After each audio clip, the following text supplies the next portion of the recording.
माझे मित्रच आहेत खूप वर्षापासून. पण एवढी मोठी हे प्रोड्युसर आहेत आणि जवळजवळ 25 ते 30 नाटकं त्यांनी 25 ते 30 नाटकं मित्रांनो 25 ते 30 नाटकं त्यांनी प्रोड्यूस केलेले आहेत. तो संतोष काणेकर यांचं. संतोषजी नमस्कार, वेलकम. आपल्या आयुष्यातील सर्वात मोठी संघर्षाची वेळ कोणती होती असं जर म्हटलं तर विचारलं तर हे आता सांगितलेलं हेच असेल का आणखीन कुठलं? हे फायनान्शियली संघर्ष म्हणजे तुम्ही म्हणताय प्रमाणे संघर्ष खरंच हा होता. आणि याच्या पूर्वी सुद्धा माझ्या आयुष्यात 2 वेळा अशा घटना घडलेल्या. हा अशा पद्धतीचा आणि नाट्य क्षेत्रात काम करत असताना एक मधला पिरियड होता ज्या वेळेला सुधीर भट एक्सपायर झाले. सुधीर भट आपण येणार आहोत तिथे, म्हणजे त्यांच्याशी कसा संबंध आला. पण तेव्हा सुद्धा माझी ना खूप अशी नाटकं चालू होती. खूप नाटकं म्हणजे माझी 8 नाटकं ऍट अ टाइम चालू होती. काय बात आहे.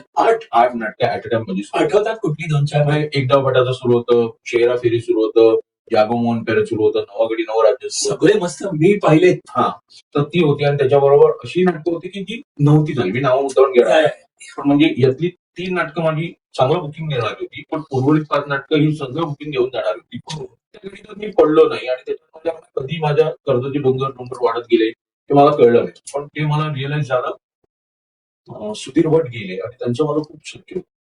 म्हणजे रोज माझा आणि त्यांचा फोन असायचा. आणि त्यांनी सुद्धा बरेच नाटका क्षेत्रात काम करताना खूप स्ट्रॅटेजी व्यवहार म्हणजे फसलेले व्यवहार म्हणा किंवा चुकीची गणित ठरली असेल याच्यातनं त्यांनी मला जाताना खूप सांगितलं की तू न चूक करतोस तू माझ्यासारखा करायला म्हणजे तर ते कधी स्वतःबद्दल इतरांबद्दल पटकन चांगलं बोलायचं. इतरांबद्दल म्हणजे कौतुक असतं. त्यांना नेहमी स्वतः मी कसं ग्रेट केलंय, मी कसं हे केलंय आणि ते त्यांचं होतं आणि केलं त्या. पण पहिल्यांदा त्यांनी मला सांगितलं की पुन्हा मोहन वाघ व्हायला जा. आताही अंगावर काढलाय की मोहन वाघ व्हायला जा, सुधीर भट होऊ नको. याचा अर्थ तर ते नेहमी प्रत्येकाला सांगतात तुला स्वतःला रिसर्च कर, स्वतःला सुपरवाइज कर, स्वतःला अमुक कर. तसं मला सांगितलं की तू स्वतःला अभ्यास कर. म्हणजे काय तुझी कुठली नाटकं झाली म्हटलं अमुक अमुक अमुक या नाटकात कोण नाही म्हणजे काय चाललं नाटक चाललं. म्हणून तू हे लक्षात ठेव मोहन वाघांची नाटकं चालली. मोहन वाघांनी स्टाफ नाही घडवले, मोहन वाघांनी नाटकं खूप मोठा नाटकातून कलाकार घडवले. मी कलाकारांच्या जीवन नाटकं केली असं माझं जे झालं ना ते तुझं व्हायला देऊ नको. आणि तुझं तेच आहे मी जे तुला ते करतोय की तू चांगली नाटकं निवडलीस आणि त्याला अनुरूप नट निवडले म्हणून तुला यश मिळालं. आता हा जो सगळं केलाच ना तो आटप हा होत नाही. भूत नाटकं करून उपयोग काय नसतो. 40 नाटकं केलेलं कोण आठवत नाही. पण 4 नाटकं कर चांगली कर नंबर नाही पैसे कमव. एवढं म्हणायला लागतं म्हणजे मी बाबांच्या स्थलीत माझ्या मनात. कारण की इंडस्ट्रीमध्ये जवळपास मी पप्पा पण म्हणायचं म्हणजे सगळ्या इंडस्ट्रीला माहिती होतं नाट्य क्षेत्रात की संतोष काणेकर आणि आणखीन एक आमचा निर्माता मित्र आता नाव नाही घेणार पण तो आणि मी सतत बसलेलं असायचो त्यांच्याकडे संध्याकाळी आणि त्यांच्याकडून तारकांची ते राहायचं माइंडला पण ऑफिस नंतर शिवाजी मंदिरला. तर शिवाजी मंदिरला संध्याकाळी 6 वाजले की मी हजर असायचो त्यामुळे ते एक माझं वेगळं रिलेशन. पण त्या क्षणी बोलल्यानंतर मला असं की हो आता आपल्याला खूप कर्जाची ढोंग झाले आणि थांबलो म्हटलं आता हे उतरल्याशिवाय आपण यातून बाहेर पडायचं खरंच. मग त्या दरम्यान मी अशाच चुका आणि आपल्याला होतं ना की यार मी खूप चुकीची गोष्टी केल्या. पाठी बघितलं कसं कसं होतं. हा मी मला कळत नव्हतं काय करू आणि काय नाही. आणि ज्या क्षणी होता त्या क्षणी अक्कल नव्हती आणि जेव्हा अक्कल आली त्याला पैसा नव्हता. तर म्हटलं संपवूया म्हणजे मी या स्टेजपर्यंत पण गेलो. हो संपव या स्टेजपर्यंत जाऊन आलेलो होतो की सगळ्यांचा त्रास मोकळा. आणि मला हे माहिती होतं माझ्या जीवावर काहीच नाही पण माझ्यामुळे इतरांच्या जीवाला खूप त्रास होतो. या स्टेजला मी जाऊन आलेलो तर म्हटलं माझ्यावर जबाबदारी म्हणजे मी आजही सांगतो माझी बायको चांगली कमावणारी होती आहे म्हणजे माझे वडील आजही कमवते आहेत. छान मुलगा आहे जो परमेश्वर देणे हात पाय व्यवस्थित आहे. त्यामुळे मला तसं काही नव्हतं हे माझ्यावर डिपेंडेबल आहे ते त्यांचं जाऊ शकतं. पण माझ्या गोष्टींचं टेन्शन घेऊन ते खूप त्रासामध्ये जाऊ शकतात की मला जाऊन जाणीव म्हटलं हे संपवूया. आणि या मुवमेंटला मी गेलेलो आणि माझी मोठी बहीण त्या दरम्यान माझी फॅमिलीच माझ्यासोबत होती. त्यांना मी सगळ्या गोष्टी क्लिअर केल्या, किती कर्ज आहे, काय आहे. तर बाबांनी स्वतःची एक त्यावेळेची मोठी जमवलेली जमीन जी होती, मी आतापर्यंत हे गेलो की त्यांनी स्वखुशीने म्हणजे तुझं कर्ज उतरवण्यासाठी तू ती विक, तुझ्या नावावर आहे ना ती, आणि त्यातला एक काही पोर्शन विकून मी ती त्यावेळेचं कर्ज नील केलेलं. पण त्याच्या आधी जी कंडिशन आलेली माझी, तुम्ही असं म्हटलं होतं, माझ्या बहिणींनी सपोर्ट केला मला. तर माझी मोठी बहीण माझ्यापेक्षा होती, ती मला सतत दुपारच्या वेळेला फोन करायची, संध्याकाळी फोन करायची, कारण की मी टेन्शन मध्ये आहे माहिती होतं. एवढंच का, आणि उगाच इकडच्या तिकडच्या गप्पा करायची.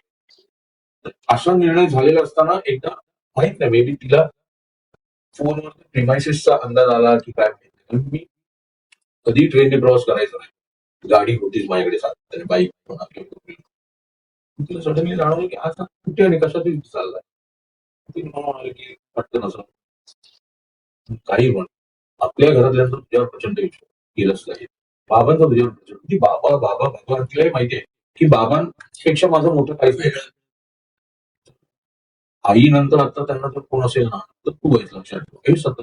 आणि कपिशसाठी तू हिरोच आहेस, हे ती सगळं बोलायला लागली. पण शैला अशी बायको मिळणं या कंडिशन मध्ये सुद्धा पाठी उभी राहणं. आणि ती मग म्हणाला, आणि माझं नको, बहिणी म्हणून सुद्धा मोठी ताई आपली, आणि तो बाबांनी तुला जमिनीचं सांगितलं देत आहे, तर ताईने कधी हक्काचा विचार नाही केला आणि असं सगळ्या गोष्टी मी म्हटलं होऊया. मी का विचार करतोय की माझ्याकडे आयुष्यात काही नाही की मी काय चुकलो. मी फक्त पैशाचा विचाराने चुकलो असेल ना, तर माझ्या एवढा अजय श्रीमंत माणूस कोण नाही. बरोबर, वडील आहेत माझ्याकडे चांगले, ते मला अजय सगळं बायको आहे, मुलगा आहे, माझ्या बहिणी आहेत अशा की ज्यांच्या समोर लाख रुपये पडलेले असं नसतं. त्यांना लाख रुपये नाही, पण भावाचं समाधान आणि भावाचं मानसिक स्वास्थ्य महत्वाचं वाटतंय. त्या बहिणी असून मी असा निर्णय का घेतोय, त्यांच्यावर अविश्वास दाखवणार. आणि मी जो निर्णय घ्यायला गेलो मी तिथून परत आलो. फक्त ते तिच्या एका कॉलमुळे मी आज जो काही तुमच्या समोर बसलो तिच्यामुळे. असं क्या बात. बापरे. ती बहीण कुठे मुंबईत आहे. बहिणीला काय सांगायचं, त्या बहिणींना काय सांगायचं, आठवण बहिणी.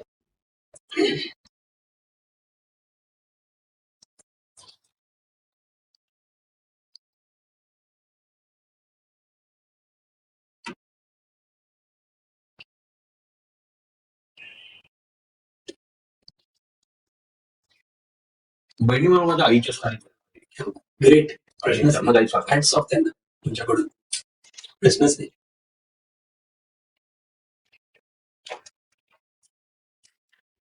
ओके ओके चालेल. तुम्ही विजय केंकरे आणि विनोद लवेकर यांच्यासोबत काम केलं आहे, हो. तर त्यांच्याबद्दल काही मजेदार गोष्टी काही सांगू शकाल? विनोद बद्दल मजेदार म्हणजे विनोद माझा स्ट्रगल दिग्दर्शनाच्या चांगला मित्र. ओके. आणि मजेदार म्हणजे म्हणण्यापेक्षा मी त्याच्याकडून खूप मजेदार किंवा आठवणी अशा बरोबरच्या आठवणी अशा गमतीशीर. म्हणजे विनोदला खूप सवय होती, तो नांदेडहून आलेला होता, त्याचा एक ग्रामीण भाग होता. त्या ग्रामीण भागातून आला असल्यामुळे त्याचा एक लहेजा काही सुटत नव्हता, आणि ललित कला केंद्राचा तो विद्यार्थी, त्यामुळे तो विजय सरांच्या संपर्कात. मी ललित कला केंद्रामध्ये विजय सर अनेकदा लेक्चरसाठी जायचे आणि तिथे त्यांचा परिचय. ओके. त्याला खूप वेगवेगळे शब्द असायचे, म्हणजे त्याला अनेकदा ना तो कोणाचा केसाचा वीग बघे सर त्याला सतत करेक्शन देतो, केसाचा वीगच असतो, केसाचा वीग किंवा केस नसतात, केस असतात. तो आजही म्हणजे किती मोठा दिग्दर्शक त्याला निर्माण, पण त्याच्यातला तो आजही त्याने ना तो ग्रामीण सोडलेलं नाही, त्याने ह्युमर. मला खूप सच्चा आणि प्रामाणिक माणूस, म्हणजे मला त्याचं खूप ते कौतुक वाटतं की मित्र येतो. असा मित्र मला मिळाला तो खरं मला त्याचंही कौतुक की तो माझ्या आयुष्यात आला, मी त्याच्या आयुष्यात येणार, तो माझ्या आयुष्यात आला. विनोद खूप मित्र आहे. आणि विजय सरांसारखं सांगायचं, विजय सरांसारखा माणूस नाही. मी पैशाशी पॅशनेट न किंवा पैशाच्या मागे न लागण्याचं, मी जर कोणाकडून आलं असेल माझ्याकडे तर ते विजय सरांमुळेच आहे, कारण की त्या माणसावर मी काम केलं. त्यांनी कधीच पैशासाठी काम केलं. प्रत्येकदा आम्ही त्यांच्यावर सिरियलला काम करत असताना त्यांना निर्मात्याचे पैसे मिळालेले नसायचे, पण ते आमचे पैसे देऊन उभे. खरंच आहे, खूप कमी लोक असतात. हो, स्वतः पहिला नाही, कारण की मला डेफिनेटली माहिती आहे, मी त्यांचे व्यवहार मी बघायचो. म्हणजे आमच्या टीमचे पैसे घेणं, पैसे ठरवणं हे सरांनी माझ्यावर सोपवलं. तिथे पण account चं तुम्ही हा ते मला आणि माझ्याकडे हे माझं दुर्भाग्य आहे की मला अकाउंट्स मधलं मी खरंच लोकांना खूप चांगलं गाईड करून मी अनेकदा अकाउंट्स मध्येच अडकलोय. पण हे मी म्हणतो ना की म्हणजे किती तुम्ही क्लिअर असाल किंवा तुम्ही यातलं तुला कळतंय, पण मी अडकलोय, मी बसलोय सगळं. खरंच खरंच म्हणजे त्यावेळेला मला काही कळत नव्हतं तर मी बसलोय. तर तसा मुद्दा हा की विजय केंकरेच्या बाबतीत ते मला सगळं माहिती असायचं, पण त्या माणसाने कधीच आमचे पैसे अडवले. त्यामुळे ते मनात कुठे बॅक ऑफ द माइंड हे होतं की या माणसाला ना लक्ष्मी सतत प्रसन्न आहे. त्याचं कारण हे आहे ते तिच्या मागे धावले नाही. क्या बात. त्यांनी तिच्याकडे पाठ केली आणि कामाच्या मागे धावले. चांगल्या कामासाठी ते पुढे राहिले. लक्ष्मी आपसूक त्यांच्या मागे आली. खूप छान. मस्तच. त्यामुळे तो एक माझ्या बॅक ऑफ द माइंड सतत असायचं की चांगलं काम केलं आणि तुम्ही पण तसे त्याच लाईन हा, वरती आपण आहोत. त्यामुळे आता आम्ही तेच विचार करून पैशाची तर गरज असतेच, मग पण केलं असते. नुसता पैसा बघणं जरुरी नाही. पण मी तुम्हाला सगळीकडे म्हटलं ना की ठरवून पैसे कमवता आले असते आणि हा जो व्यवसाय तसा असता तर प्रत्येक जण सगळे निर्माता झाले झाला असते. असता. हो हो हो बिलकुल बिलकुल.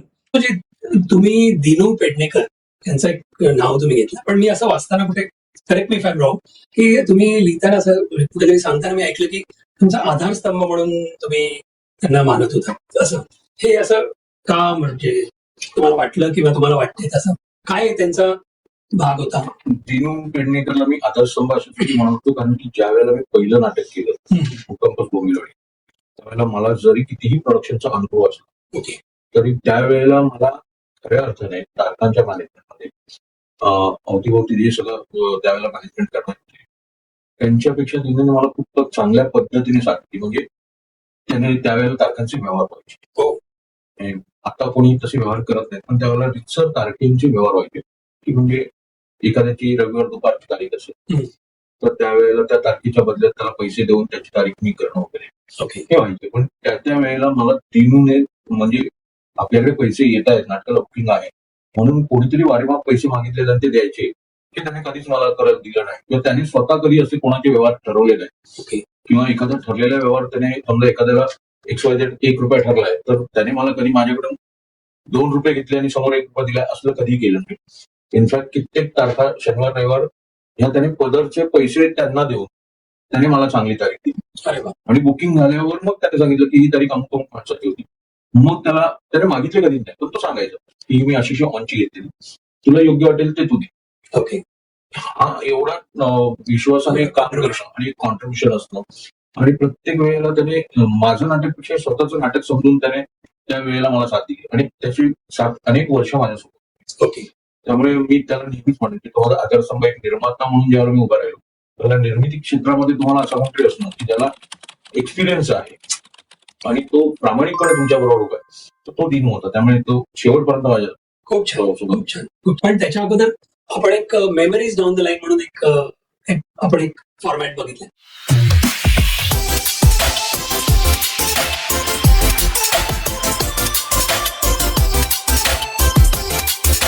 केलेलं आहे आपल्या पॉडकास्टमध्ये. त्यामध्ये तुम्हाला एक चित्र दाखवलं जाईल आणि त्याविषयी तुम्हाला काय वाटतं आणि तुमची काय आठवण असेल तर जरूर सांगा. तर येस पुढे जाऊया. हे तर संतोष काणेकरजी आहेत.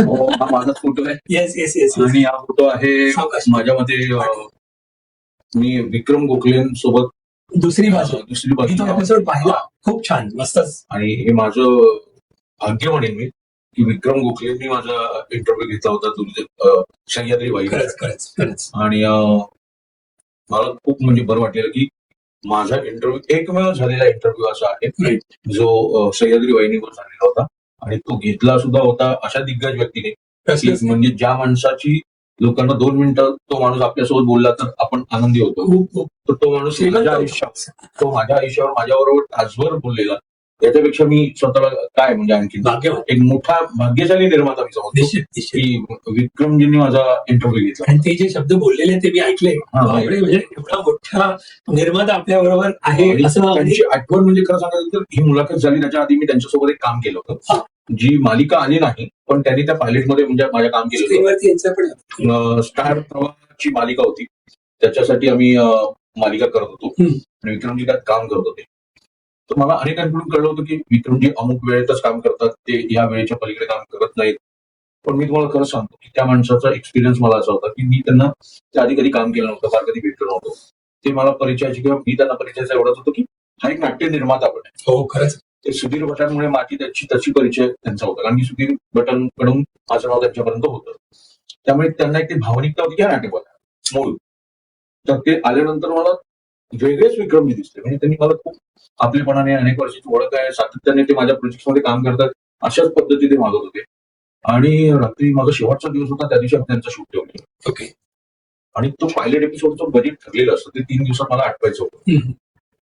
तर तो तिसरा दिवस होता आणि त्या दिवशी मी जर आटपलं नसता आणि दिवस वाढला असता तर मला ते खूपच हेवी गेलं असतं कॉस्ट होईल. Right.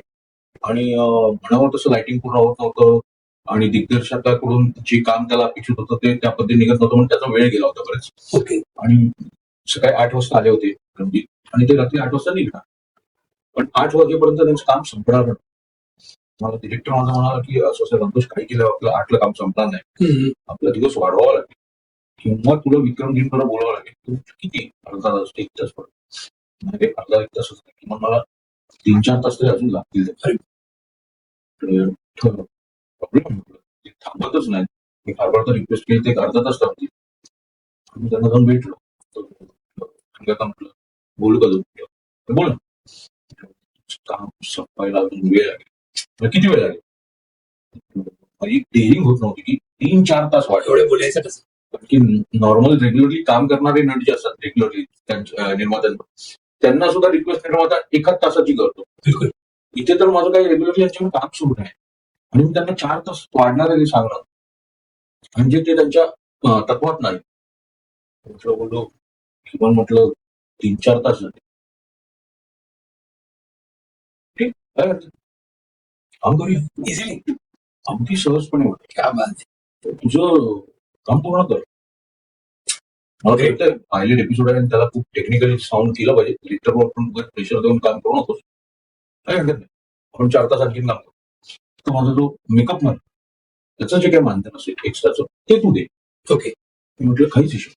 हे माझ्यासाठी म्हणजे काहीच नव्हतं. मी म्हटलं ओके, ते खर्च बेअर करणं आणि 1 दिवस आता शूटिंगचा वाढणं त्याच्यापेक्षा मेकअप मॅनचं पेमेंट दिलं मला केव्हाही परवडेल.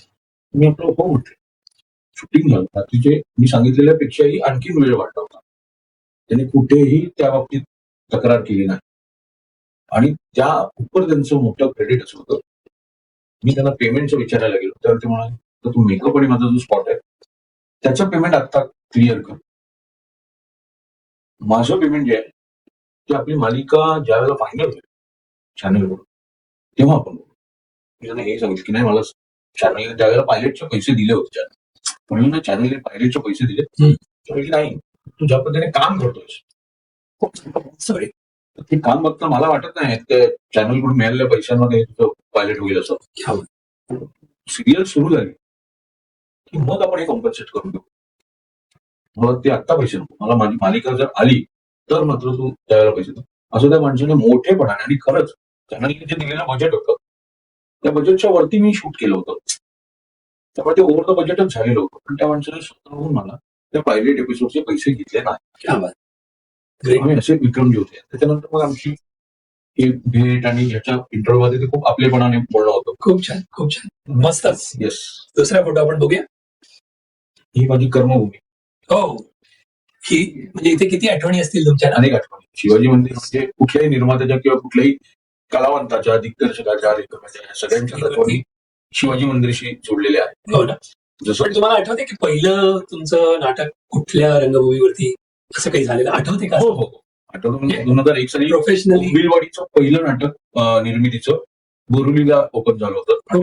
दीनानाथ का? नाही, बोरुली प्रबोधनकार ठाकरे. प्रबोधनकार, सॉरी, बोरुली प्रबोधनकार ठाकरेला ओपन झालं. ओके. आणि 5 डिसेंबर 2001 ला तारीख पण लक्षात आहे. निर्मिती संस्थेची तारीख झाली. आणि शिवाजी मंदिरचं सांगायचं झालं तर शिवाजी मंदिरला ज्यावेळेला नाटकाचा बोर्ड लागला म्हणजे नाटकाचा मुक्काम बोंबिवलीचा आणि ज्यावेळेला तुझा पहिला प्रयोग होता तेव्हा खूप छाती भरून आली होती, कारण की अनेक वर्ष आपण इतर नाटकांचे बघितलेले बोर्ड बघितलेले आणि आपलं नाव ते निर्माता म्हणून दिसतंय, संस्थेचं नाव दिसतंय. हे एक स्वप्न होतं की एक निर्मिती संस्था असावी. शिवाजी मंदिरला बोर्ड लागल्यानंतर ते स्वप्न पूर्ण झाल्यासारखं फील होतं.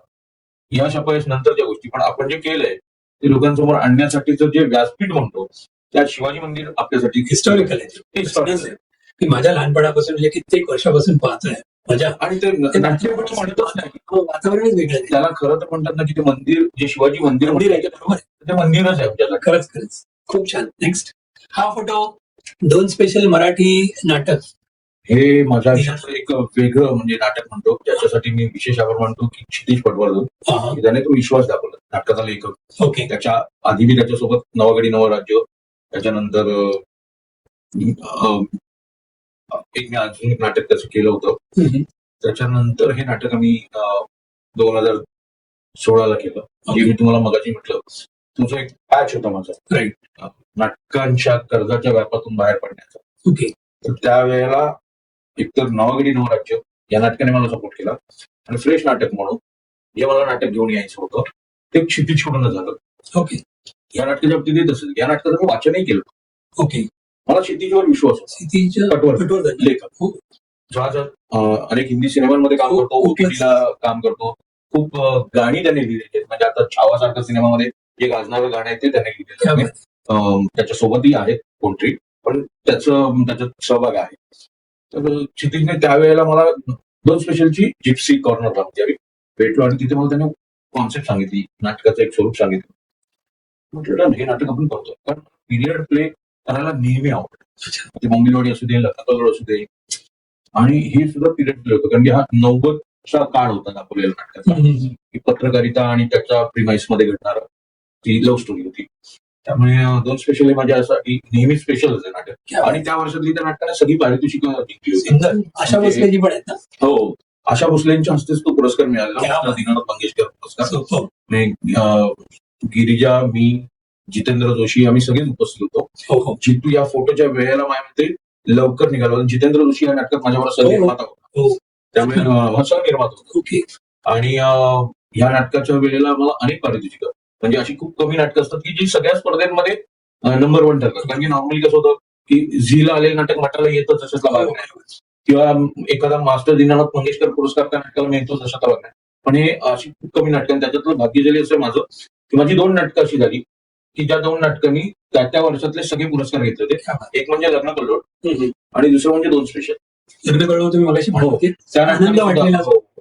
त्या नाटकाने सुद्धा झी, मटा, दीनानाथ मंगेशकर पुरस्काराच्या जवळ आम्ही जवळपास होतो. पण त्या चंद्रलेखेचं नाटक निवडलं गेलं होतं. हे सांगेन तेव्हा पुढे. हे दीनानाथ पुरस्कार 2 स्पेशलला मिळाला होता. पण हे मला ह्याच फोटोमध्ये तुम्ही सांगा, गिरिजा ओक आहेत ना? बरोबर. तर त्यांच्याविषयी काय सांगाल? मी ऐकलेलं आहे किती जणांकडून, उत्तम नटी आणि उत्तम माणूस आहे. म्हणजे आज ज्या वेळेला तिने हे नाटक केलं तर ती गुजराती रंगभूमीवर काम करत होती. पहिला व्यवसाय, मराठीत काम करण्याआधी गुजराती रंगभूमीवर व्यवस्थित काम करत होती. परेश बरोबर, परेश रावल यांच्याबरोबर ती अनेक नाटकांमध्ये तिने अनेक कामं केलेली. त्यामुळे पण तिचंही मला असं झालं की असं नाही झालं की मी गुजराती रंगभूमीवर काम करते, तिकडचे मिळणारे पैसेही मराठीपेक्षा जास्त होते. पण तिने ते डोक्यात न ठेवता मराठी रंगभूमीला काय मला मिळणं अपेक्षित आहे, तर काय तुम्ही देऊ शकताय, तो दादा तू दे, असं सांगून तिने काम घेतलेलं, माझ्याबरोबर काम केलेलं. खूप छान. आणि अशी नटी कमी असतात की एकटी होती, तिने म्हटलं असतं की मला हेअर ड्रेसर हवी आहे, मला अमुक हवं आहे, तर मी नाही म्हटलं नसतं. कारण की 3 पात्रच होती, रोहित हळदीकर, जितेंद्र जोशी आणि गिरिजा. बाकी 2 कॅरेक्टर होती, ती छोटी होती, पण ते माझं प्रोडक्शन वाला एक करायचं काम आणि एक आमच्या प्रॉपर्टी मधलाच माणूस काम करायचा. त्यामुळे प्रमुख कलावंत असे 3च होते, जितेंद्र, रोहित हळदीकर आणि गिरिजा. ओके. त्यामुळे तिची म्हणेल ती पूर्व दिशा होऊ शकली, पण तिने तसं कधीच वागली नाही. मस्त. ते पण ऐकतील. येस. हा तोच आहे का? हा झी अवॉर्ड्स आहे. Okay, Zee award. हा झीला आहे. पहिला आहे तो क्षितिज पटवर्धन आहे जॅकेटमध्ये, त्याच्यासोबत आमचे भावे म्हणून आहे, अनमोल भावे. ओके. ज्याने सगळं म्युझिक या नाटकाचं केलं होतं. ओके. म्हणजे पहिल्यांदा खरं तर बॅकग्राऊंड म्युझिक 2 स्पेशल. ओके. त्याने साऊंड इफेक्ट्स केलेले नाटकाला. ओके. कारण की या नाटकात सतत एक प्रेसचा माहोल होता तो कम्प्लीट. तर ते प्रेसमध्ये होणारा आवाज आम्ही एक साऊंडवरच एवढा खर्च केलेला त्यावेळेला की ती त्याची गरज होती त्या नाटकाची. ओके. आणि अनमोलने खूप सुंदर काम केलं होतं अनमोल भावेने. तर तो अनमोल भावे आहे. त्याच्यानंतर प्रदीप मुळे आहेत, द ग्रेट प्रदीप मुळे. गाडीवाले आहेत ते तुम्ही म्हणाला, तुम्ही सांगितलं. अनेक मोठ्या नाटकांचे सेट आजही रंगभूमीवर प्रदीप मुळेंशिवाय होत नाही. Hats off. म्हणजे मामाच्या कामाला तोड नाही आणि मामाला कोणी कॉम्पिटिशन नाही. आज टाकायचं. तुमच्या बेस्ट विशेष सांगा त्या. येस त्यानंतर गिरिजा आहे, हो येस जितेंद्र जोशीला तुम्ही ओळखता. हो प्रश्न मी आहे आणि माझ्या सोबत आहे माझ्या मागे तो रोहित हळदीकर. आजच्या घडीला छान सिरियल मध्ये आणि हो सिरियल मध्ये अनेक मूळ डबिंग आर्टिस्ट छान आहे तो. हो ना. हो म्हणजे तो आज अनेक कॉमिक्स वगैरे जे आपल्या आवाज. लहान मुलांची शूज असतात हो हो चॅनलचे, त्याला अनेक कॅरेक्टर्सना त्याचा आवाज असतो. डबिंग आर्टिस्ट खूप छान डबिंग आर्टिस्ट आहे. खूप छान मस्त. नेक्स्ट. हा ते त्याच्याविषयी लिहिलेलं आहे. राईट. विजेता टीम ही आमची खुलताची टीम आहे सगळी. माझी पहिली मालिका राईट. खुलताकडे खुलेना सीवर होती. माझ्या मागे आहे ती शर्वरी पाटणकर. शर्वरी स्क्रीन प्ले करायची, अंबर डायलॉग लिहायचा. पण ते आर्टिस्ट आहेत ना, ती ऍक्टर. actress पण आहे. पण ती त्या दरम्यान ती फार अभिनय करत नव्हती, ती लेखनावर कॉन्सन्ट्रेट करत होती. अच्छा आणि मला ते खुलताकडे खुलेना ही तिची लेखनातली पहिली मालिका असावी. ओके. तर ती तिने स्क्रीन प्ले ती करायची. खूप छान. अंबर हडप आहेत त्यांच्या अंबर हडपच्या मागे आहेत ते आपटे आहेत, विवेक आपटे. ओके. विवेक आपटेंची संकल्पना होती आणि गोष्ट होती खुलताई कडे खुलेला. त्याच्या मागे सागर मोरे म्हणून जो माझ्याकडे ईपी होता, प्रोडक्शन इन्चार्ज होता मला.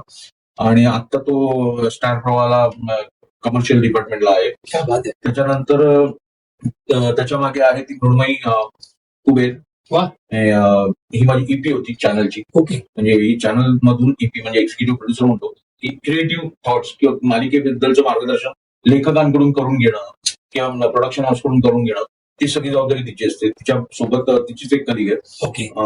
नाव आठवतं पण तुम्ही लिहिलेलं आहे तिथे मालिका, एक मिनिट, मालिका लेखक चॅनल क्रिएटिव्हिटी. म्हणजे ह्यांचं, म्हणजे मला हे थोडंसं कुतूहल म्हणून विचारतोय की ह्यांचं एवढ्या जणांचं मिळून काम. मला लेखक माहिती आहे, प्रोड्युसर माहिती आहे आणि डायरेक्टर असतो, पण एवढ्या जणांची टीम या सिरियलला लागते. हो इथे तरी कमी आहे. हे इनपुट्स देत असतात. इनपुट्स देत असतात. त्याच्यानंतर क्रिएटिव्ह वेगळी चॅनलची क्रिएटिव्ह आहे, त्याचं प्रोडक्शनचं क्रिएटिव्ह असतं. पण माझ्याकडे मुळात कसं होतं, क्रिएटिव्ह म्हणून मीच काम करतो, त्यामुळे ती एक सीट माझी डबल सीट होऊन जाते. पण बाकी चॅनलची सगळी टीम इन्व्हॉल्ड असते. मी सी बरोबर काम करतो आमची.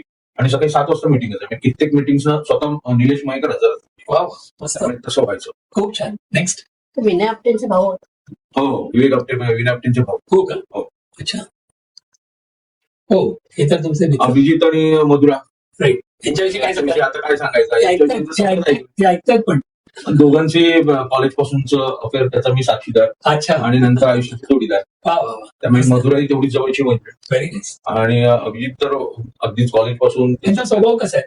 अभिजित मी मला ओळखत नाही, मी मी फक्त फोनवरती बोललेलो एकदा. ते बुक माय शोच्या साठी एकदा. त्यांचंच आहे का. नाही बुक माय शो नाही, त्याचं तिकीट.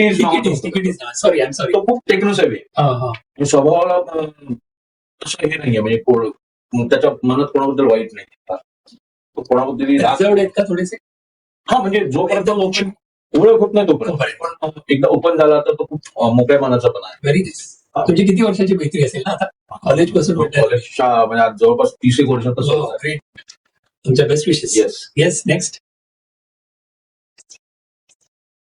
हो हा मला फोटो मिळालेला. आता तुमचं काहीतरी नाटकाचं काही आहे का काही. आता हे एक नाटक मी करणार होतो खरं तर, संयुक्त महाराष्ट्र. मला हा फोटो दिसला. जोशी आणि अशोक सराफ त्या मुहूर्ताला होते. अच्छा. पण काही कारणास्तव हे नाटक माझ्या संस्थेकडून झालं नाही. अच्छा. ते वेगळ्या संस्थेने गेलं. ओके. पण त्याचं मुहूर्ताने ती नाटकं करायची कल्पना, कल्पनापेक्षाही धाडस त्यावेळेला मी दाखवलं होतं. पण आर्थिक बाजू त्यावेळेला जमली नाही, म्हणून ते नाटक माझ्याकडून झालं. येणाऱ्या टाइममध्ये आणखी होतील. येस. विदर पाठारे. यांच्याविषयी काय सांगाल. विदर पाठारे ग्रेट एडिटर. त्यांच्यासारखं एडिट आणि मास्टर माणूस. हे म्हणजे मूवीज पण केल्या तेवढ्या प्रमाणात नाही, पण मालिका सातत्याने करायचे पूर्वी. आता एडिटर म्हणून नाही, पण अनेक त्यावेळेला एडिटर्स घडवले त्यांनी. आणि मालिकांची निर्मिती आता खूप असते. काय म्हणतात. अनेक मालिका निर्मिती त्यांची आहे. अच्छा. पुढचं पाऊल नावाची मालिका त्यांनीच केलेली आहे. अशा अनेक मालिका त्यांच्या नावावर. आणि 100 वगैरे या मालिकांचे निर्माता वगैरे असले. खूप छान. मस्त. आणि पण तुम्ही यांच्याकडे शिकलात की एडिटिंगला मी त्यांच्यासोबत होतो, त्यांच्या स्टुडिओला वगैरे. आणि मुंबईमध्येच. हो मुंबईतच. छान. मस्त. बाकी मालिकेतले मोठे निर्माते. खूप छान. नेक्स्ट. मला फोटो. आम्ही 3 निर्माते. राईट. महेश ओवे म्हणून आहेत. ओके माझे सहनिर्माते, आणि लीना भागवत स्वतः निर्माती होत्या, ओके. आणि मी स्वतः आमने सामनेला सुद्धा मटा सन्मानची शिकवला होता. त्यावेळेस सर्वोत्कृष्ट मटा सन्मान त्या नाटकाला मिळतो. Very nice, very nice. Next हे दोन स्पेशलच दोन स्पेशल हे पोस्टर होतं आमचं Yeah. दोघांचं त्या आम्ही केलेलं. बेसिक स्टोरी काय होती? जस्ट एक 2 लाईन मध्ये सांगायचं. अनेक वर्ष एक पत्रकारितेत असलेला जितूचं कॅरेक्टर, ओके आणि खूप वर्षापूर्वी एक त्याच्या आयुष्यात असलेली प्रियसी हा. जी निघून गेली होती, ती काही कारणास्तव पुन्हा एकदा त्याच्या आयुष्यात येते, आणि त्याच्याकडून एक बातमी छापली जाणार आहे ज्याच्यामुळे तिची नोकरी जाऊ शकते, ती जर बातमी आली तर. हो हो कारण तो जी बातमी छापणार आहे ती एका बिल्डरची, आणि त्या बिल्डरकडे ही जॉब आहे, ओके.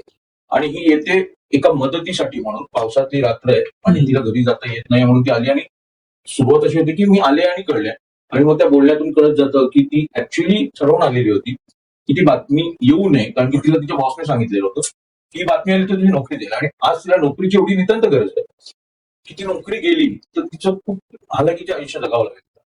आणि मग अशा धारेवर असलेला एक पत्रकार, की एका बाजूला प्रेम जे आयुष्यात आजही नसलं तरी तिने कुठेतरी माझ्याकडून एक अपेक्षा केली आहे, ओके. आणि एक असा तरुण की जो एक पत्रकारितेत येऊ इच्छितो, कारण त्याच वेळेला त्याच्या आयुष्यात जितूच्या एक असा तरुण पत्रकार आलाय जो त्याच्या पत्रकारितेला प्रेरित आहे, हो सच्चा पत्रकार म्हणून. इन्स्पिरेशन. आणि आता त्याच्यासमोर दोन प्रश्न आहेत की ते प्रेमामुळे मला माझी सच्ची पत्रकारिता सोडावी लागेल, प्रेम पण आहे. एका मुलासाठी मला त्याचं इन्स्पिरेशन आणि त्याने माझ्याबद्दल जे व्यक्त केलं त्याच्यासाठी मला खरी पत्रकारिता करावी लागेल.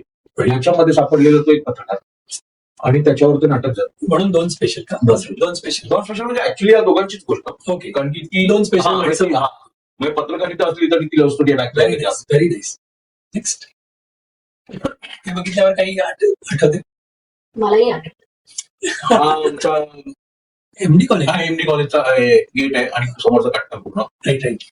काय आठवण येते इमिजिएटली? आता हा गेट म्हणजे ह्या पायऱ्यांवर अनेक वर्ष आम्ही बसलेलो, म्हणजे लेक्चर्स बंक करणं असं मी म्हणणार नाही, मुळात बंक जे करतात अटेंड ते बंक करतात, आम्ही अटेंडच केले नव्हते, पण तालमीनंतरचा जो वेळ म्हणजे सर सगळे ऐकतायत आता. सर माझे जे मी त्याचाही किस्सा आहे, म्हणजे जे नाट्य विभागाचे प्रमुख होते पडवळ सर, म्हणजे इकॉनॉमिक्सला हे करायचे, ओके. तर त्यांनी मला एकदा विचारलेलं तुझ्या आयुष्यात काय ठरलं, म्हणजे शिक्षणाला किती व्हॅल्यू. तर म्हणजे हे मी जरी आता बोलत असलो तरी मी असं म्हणणार नाही की हे स्टेटमेंट प्रत्येकाने ठेवा. हो बरोबर. मी त्यावेळेला म्हटलं की मला 0 आहे, हो कारण माझं ठरलेलं होतं हा. की मला शिकून कोणाकडे नोकरी करायची. पण आज मी त्यावेळेचं ते बालिश स्टेटमेंट, फक्त शिक्षण हे याच्यासाठी नाही नोकरीसाठी, बरोबर. पण एक स्वतःच्या व्यक्तिमत्वासाठी सुद्धा शिक्षणाचं महत्व आहे. पाहिजे पाहिजे. आज 4 लोकांमध्ये जेव्हा तुम्ही उद्घोष करता तेव्हा ती डिग्री सांगणं किंवा त्याचा अभ्यास असणं, निश्चित. भले तो तुमच्या रोजच्या आयुष्यात उपयोगी येणारा नसेल तरी सुद्धा खरंच. ते गरजेचं आहे. तर त्यावेळेला मी त्यांना म्हटलं की 0 आहे. म्हणजे का? म्हटलं नाही, मला नोकरी नाही करायची, म्हटलं ते शिकून वगैरे पाहत. म्हणजे मग या क्षेत्रात नाट्य क्षेत्रात नाही काय घडलं तर म्हटलं वडिलांचे माझ्या टॅक्सी आहेत म्हटलं, हो हो आणि मी टॅक्सी चालू शकतो म्हटलं, मला लाज नाही वाटत. बस. म्हटलं माझं ठरलंय, म्हटलं उपाशी नाही, म्हटलं काळजी घेतो. त्यामुळे त्यांना माझं खूप एक होतं की हा स्पष्ट Confidence. त्यामुळे त्यांचा एक सपोर्ट होता. पण इथे आता कॉलेजचं ह्या बघितल्यानंतर कट्ट्यावरची माझी पहिली आठवण म्हणजे आम्ही इथे बसलेलो असतो, हा, हे 2 कॉर्नर जे आहेत ना, हा. ते एका साईडला अशा मुली बसलेल्या असायच्या, ओके. त्याच्या पायऱ्यांच्या एका बाजूला मुलांचा ग्रुप बसलेला असायचा, हा. आणि कित्येक जण आमच्या कॉलेजच्या मध्ये वरती जाण्याचा जो आतला जिना आहे तो दोन्ही बाजूने असं वरती हो. जातो. टिपिकल हिंदी बघा, मी खालच्या कॉलेजला पण बघितलेलं. हा, म्हणजे तो हॉस्पिटलला पण असं असतं. करेक्ट तर तसं मुलाबाईमध्ये दाखवलेलं आहे. आम्ही कधी जिन्याने कधी चालत खाली आलेलोच नव्हतो. मग? मग त्या रेलिंगवर बसून घसरत येणं हे आमचं त्यावेळेचं. आणि त्याच्यात माहीर होता अभिजित. अभिजित तर खूप त्याची हाईट म्हणत हाईट होती, है ना? आणि तो तिथून स्केट करून यायचा, त्या पायऱ्यांपर्यंत डायरेक्ट असा यायचा की समोर कोणी आला तरी तो आडवा होईल. बापरे. आणि मग ती त्याचं नेहमीच असायचं की तिथे जो कोण बसलेला असेल त्याच्यावर तो आडवा व्हायचा. आणि अभिजित त्यावेळेला आता दिसत असलेला फिट अँड फाईन तसा नव्हता, अगदी गब्दूल होता. बऱ्यापैकी. आणि गब्दूल होता, बॉडी नव्हती त्याची, जिम वगैरे नाही, ओके. पण तो असा फुल गुबरा चालू होता. पण त्यावेळेला पण हाईट असेल. हाईट होतीच त्याची. मस्त. तर ते त्यावेळेचे किस्से आहेत. इथे या ते मराठी इंडस्ट्री मधले खूप जण तिकडचे आहेत, तिकडे कट्ट्यावर बसले. पण ते 2 टाक्या कुठे आहेत तुझ्या?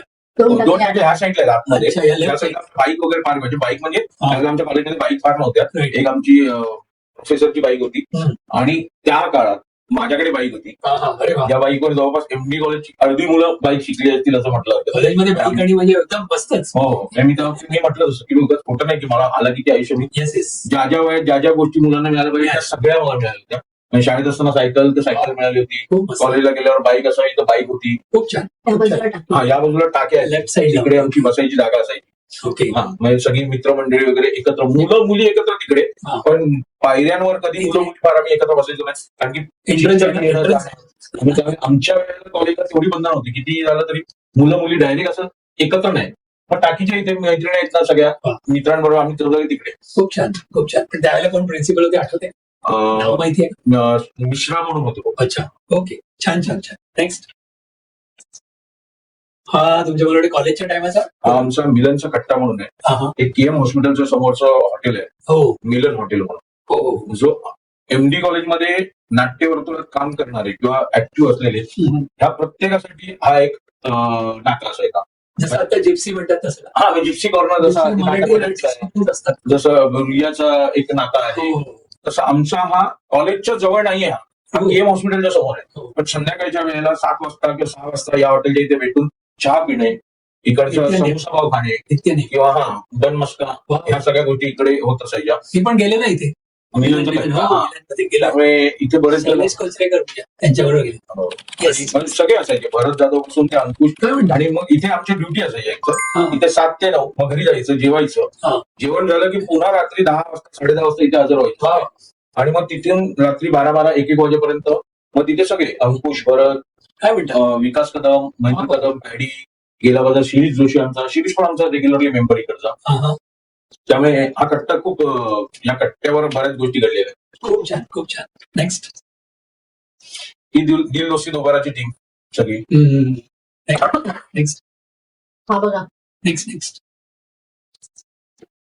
फॅमिली. कपिशच्या जन्मानंतरचं, म्हणजे त्याचं काय म्हणतो आपण, ते पहिले 5-6 दिवसानंतर Right, right, right. हा, खूप छान.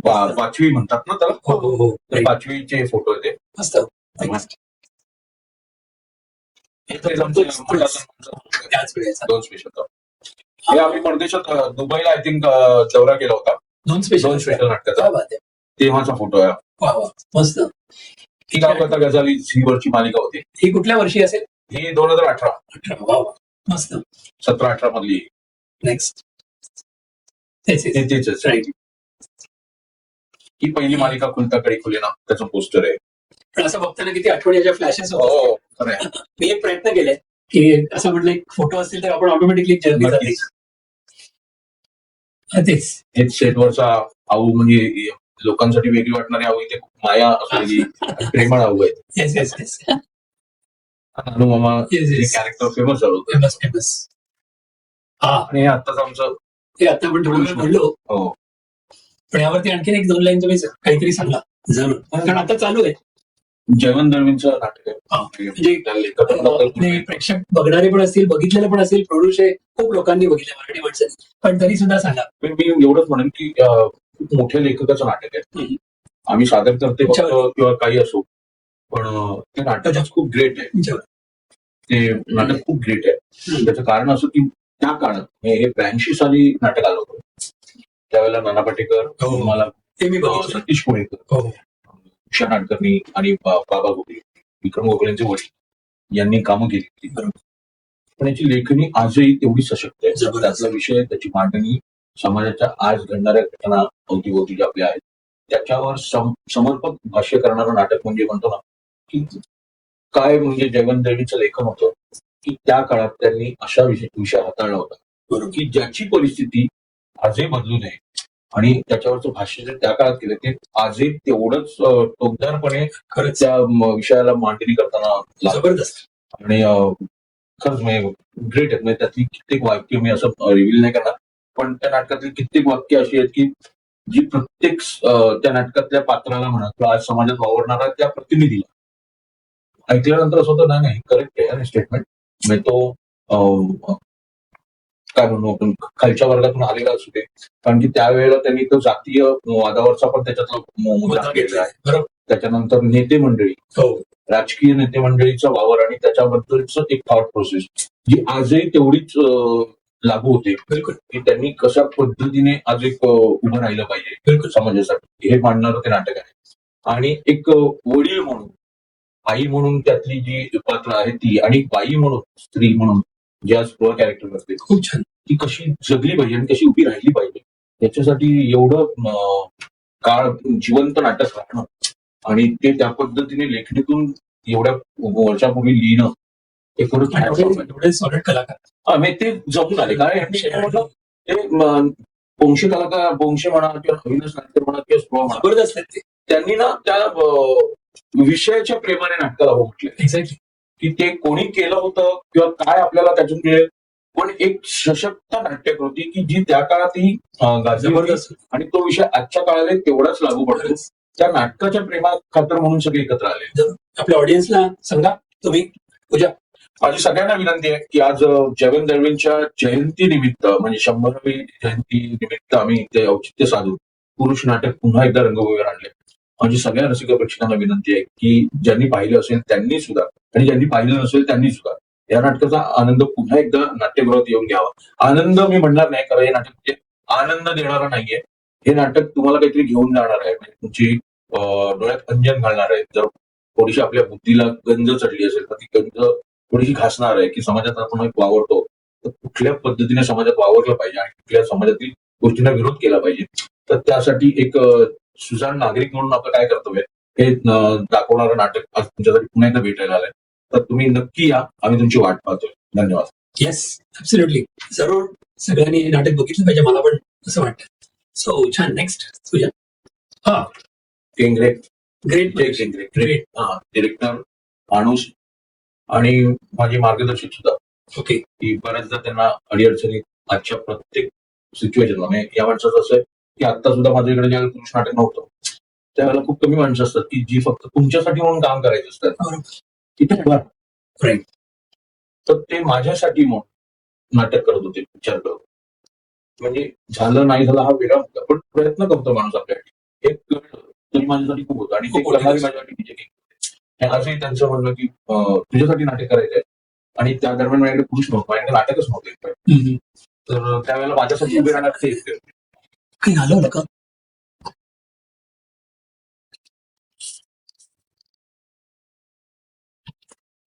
चल.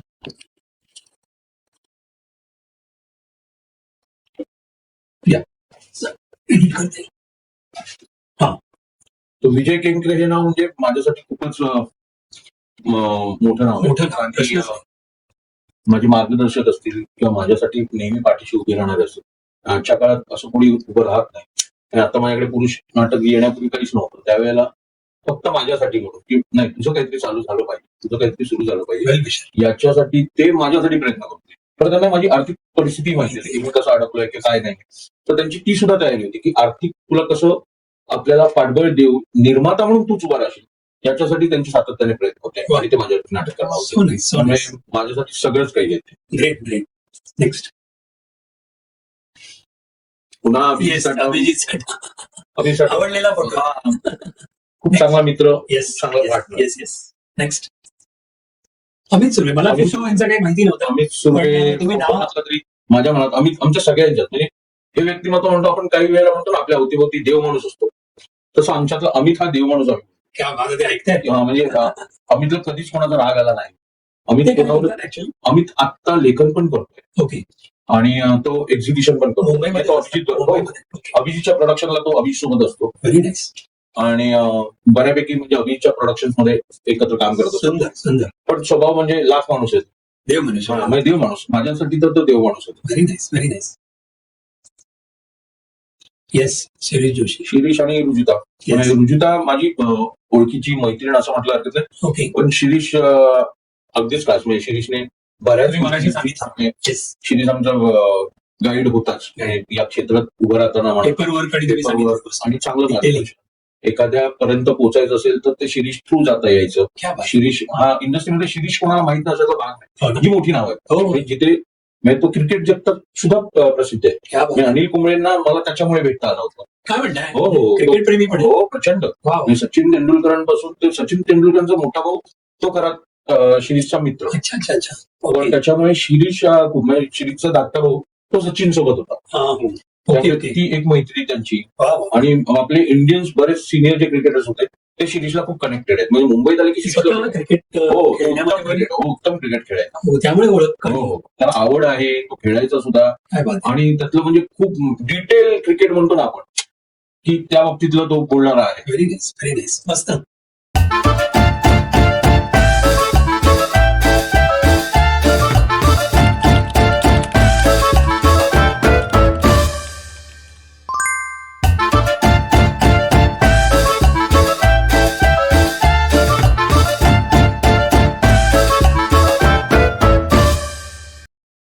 विनोद लवेकर.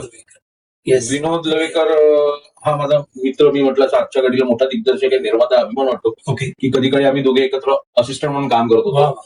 आणि उत्तम माणूस. म्हणजे जसं मी अमितच्या बाबतीत म्हटलं की देव माणूस, तसंच हा सुद्धा नितळ मनाचा माणूस. व्हेरी नाईस, की व्हेरी नाईस. कधीच कोणाबद्दल मनात वाईट नाही. खूप छान, आणि याच्या इंडस्ट्रीमध्ये कोणाशी भांडण झालेलं माझ्या तरी ऐकवत नाही आजपर्यंत.